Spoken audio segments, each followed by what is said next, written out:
Hello, what's going guys? Welcome to Hal Jordan and the Green Lantern Corps issue number 31.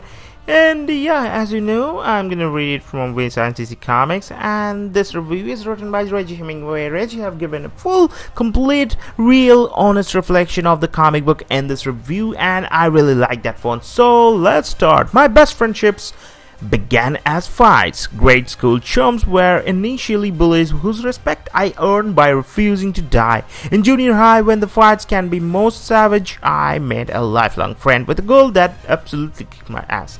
This is the way we communicate, the way we size each other up as young people. There's more to be said about a kid that takes his lumps than the one that hides from conflict all day. It's sort of like this with superheroes, and of course there are always devious mind control plots and brain transferences that can excuse future squabbles. So it is right that Superman and Hal Jordan team up with one another after Superman handed Hal his ass last issue. Having heard Hector Hammond's telepathic plea, Clark and Hal show up on planet Kroloti, where little yellow gremlins have Hammond restrained. They start flinging around the imps pretty handy.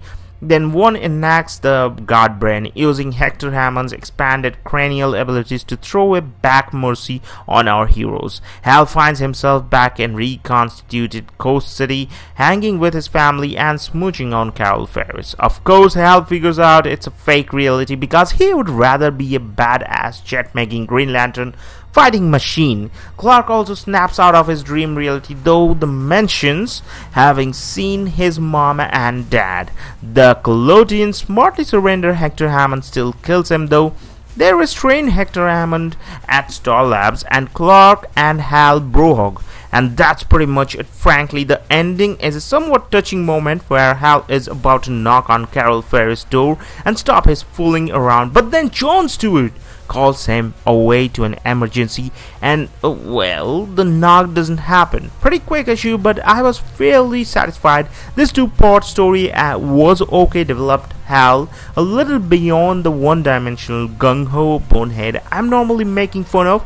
The art felt a little less strong this issue than in the past, particularly during Hal's Coast City Rebirth, but it was far from anything bad and anything worse. So I was just fed up of reading bad comics. So it's really good to see or good to read this kind of comic book which had something to read or which had something ups and downs. So you know, for making a story good for the readers, you have to maintain a W, that is high point, peak point, and low point, those things. The art felt a little less strong in this issue than in the last, particularly during Hal's Coast City Rivera, but it was far from anything bad. So yeah, fairly pretty story is enhanced by some nice visuals and strong characters. That is pretty cool. So yeah, what I was telling about you guys or about the comic book, that if you want to read this comic, you should read this comic in a pastime. And yeah, my videos are very shaky, you can say in the comment down section below.